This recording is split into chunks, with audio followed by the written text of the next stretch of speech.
ನಾನು ಒಬ್ಬ ಸುಳ್ಳು ಹೇಳಿದ್ರೆ ಕೇಳ್ತಾರೆ. ನಿಮ್ಮವರೆಗೂ ನೀವು ಆತ್ಮ ಪರಿಶೋಧನೆ ಮಾಡ್ಕೊಳ್ಳಿ. ಆ ರೀತಿ ಕೂಗಿದಾಗ ನಾನು ಏನು ಮಾಡಬೇಕು? ನಿಮಗೆ ಏನಪ್ಪ ಮಾನ ಮರ್ಯಾದೆ ಇಲ್ವಾ? ಯಾಕೆ ಹಿಂಗೆ ಕೂಗ್ತೀರಿ ಅಂತೇಳಿ ಎಷ್ಟೋ ಸಾರಿ ಫಸ್ಟ್ ಒಳ್ಳೆಲ್ಲ ಹೇಳ್ದೆ. ಹೇಳಾದ್ಮೇಲೆ ಕಳ್ಳ ಕಳ್ಳ ಅಂತ ಅಂದಮೇಲೆ ನಾನು ನನ್ನ ತಾಳ್ಮೆನೂ ಕೆಡ್ತು ನಾನು ಮಾತಾಡಿದ್ದೀನಿ.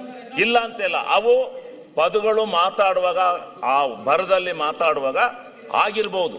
ಅವರು ಮೊದಲು ಪ್ರಚೋದನೆ ಮಾಡಿದಾರೆ. ಅವರು ಪ್ರತಿಭಟನೆ ಮಾಡ್ತಾ ಇರೋದು ಯಾರ ಮೇಲೆ?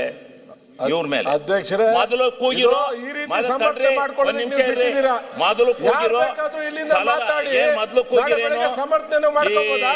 ಇದನ್ನ ಅಲ್ಲಲ್ಲ, ನಾನು ಯಾಕೆ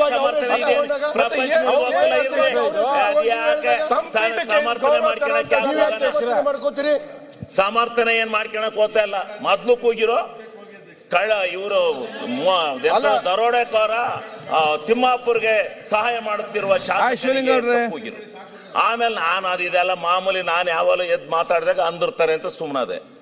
ಕೊನೆಗೆ ನಾನು ಯಾವಾಗ ಮಾತಾಡಕ್ಕೆ ಎದ್ದೆ ಅದುವರೆಗೂ ನನ್ನ ವಿಚಾರ ಏನು ಮಾತಾಡಿಲ್ಲ.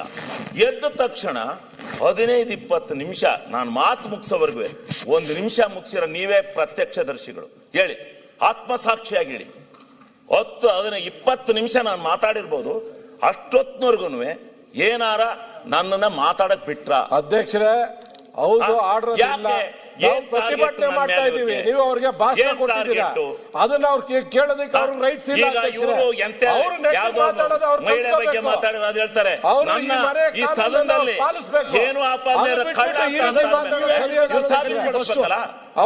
ಹೌದು, ಆರ್ಡರ್ ಅಲ್ಲಿ ಇದ್ದಿದ್ರೆ ನಾವು ಅವ್ರ ಮಾತು ಕೇಳ್ತಾ ಇದ್ವಿ. ಅವ್ರು ಹೇಳಿರೋರು ಇದು ಅವ್ರದ್ದು ರೆಕಾರ್ಡ್ ಇಲ್ಲ.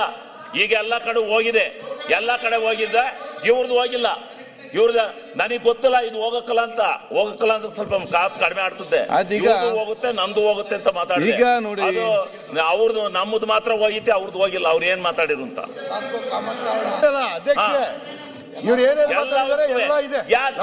ಆವಾಗ ಇವರು RSS ನಲ್ಲ, ಅದಕ್ಕೆ ಏನ್ರಿ RSS ಅಂದಿರೋದು ನಿಜ, ಅಂದಿರೋದು ನಿಜ. ಅವ್ರು RSS ನಲ್ಲಿ ಬಂದಾರಲ್ಲ, ಕೂಗ್ತಾರಲ್ಲ ಯಾವಾಗಲೇ. ನಮ್ಮಲ್ಲಿ ಇದಾರೆ RSS ನವರು. ಕೂಗೋದ್ ಜಾಸ್ತಿ ಅಂತ ನೀನು RSS ಅಂತ ಯಾಕೆ ಕೂಗ್ತೀಯ ಅಂತ ಕೇಳಿದೆ.